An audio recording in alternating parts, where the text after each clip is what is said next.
नमस्कार, आप देख रहे हैं हरवाली न्यूज। आपके साथ मैं हूं मासूम। नजर करते हैं आज की बड़ी खबरों पर। लोकसभा चुनाव 2024 के लिए कांग्रेस नेता राहुल गांधी केरल के वायनाड में रोड शो शुरू हो गया है।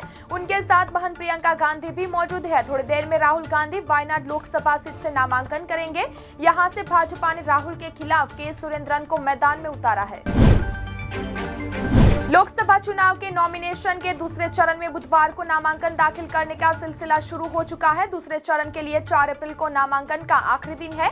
कई बड़े नेता आज नॉमिनेशन की प्रक्रिया पूरी करने में जुट गए हैं। इनमें भीलवाड़ा से कांग्रेस प्रत्याशी सीपी जोशी, कोटा से भाजपा प्रत्याशी ओम बिरला, पाली से भाजपा प्रत्याशी पीपी चौधरी, बाड़मेर से कांग्रेस प्रत्याशी उम्मेदाराम बेनीवाल और जालोर सिरोही सीट से भाजपा प्रत्याशी लुम्बा राम चौधरी आदि शामिल है। मुख्तार अंसारी भले ही कब्र में दफन हो गया है, लेकिन उसके सहारे लोकसभा चुनाव 2024 में राजनीति की नैया पार करने वाले कम नहीं है।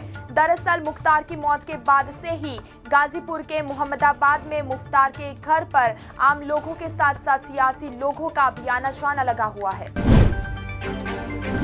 बाड़मेर लोकसभा चुनाव की हॉट सीटों में से एक है। यहां पहली बार लोकसभा चुनावों में हाथ आजमा रहे रविंद्र सिंह भाटी के सामने भाजपा के कैलाश चौधरी और आरएलपी से कांग्रेस में आए उम्मेदराम बेनीवाल है। भाटी तीसरी बार निर्दलीय चुनाव लड़ रहे हैं। रविंद्र अब तक जो भी निर्दलीय लड़े हैं जीते हैं। पहला जेएनवीयू से प्रेसिडेंट का चुनाव, दूसरा शिव सीट से विधानसभा चुनाव लड़ा और जीते। तीसरी यानी लोकसभा के चुनाव का परिणाम अभी भविष्य के गर्भ में है।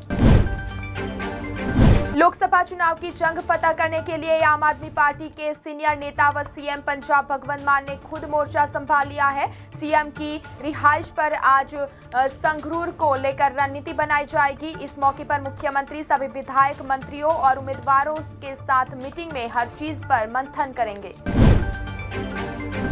लोकसभा चुनाव में बाड़मेर हॉट सीट बन गई है। यहां पर निर्दलीय विधायक रविंद्र सिंह भाटी के चुनाव लड़ने से मुकाबला त्रिकोणीय हो गया है।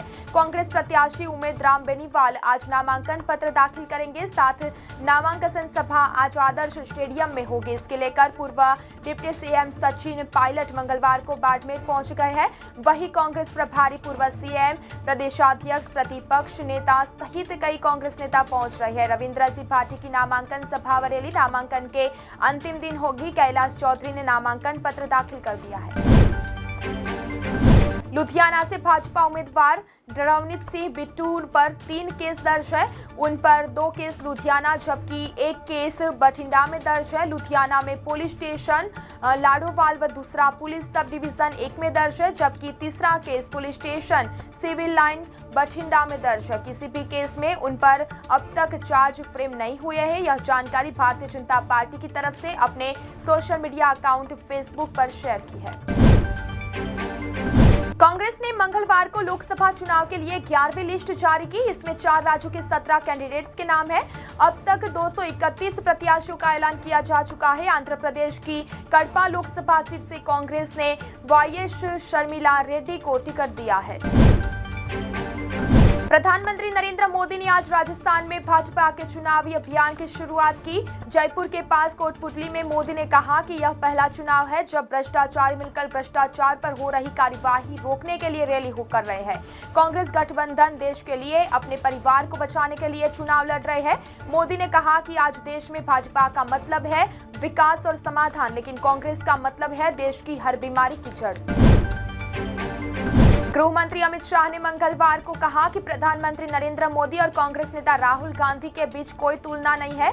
मोदी ने 23 साल में एक दिन भी अपने काम से छुट्टी नहीं ली। राहुल गांधी गर्मियां आते ही विदेश चले जाते हैं। कांग्रेस पार्टी उन्हें 6 महीने ढूंढती रहती है। शाह बेंगलुरु के पैलेस ग्राउंड में आयोजित शक्ति केंद्र प्रमुख सम्मेलन में भाजपा नेताओं और कार्यकर्ताओं को संबोधित कर रहे थे। उन्होंने कहा, मोदी ने 23 साल तक मुख्यमंत्री और प्रधानमंत्री के रूप में काम किया। अब तक उन पर 25 पैसे के भ्रष्टाचार का भी आरोप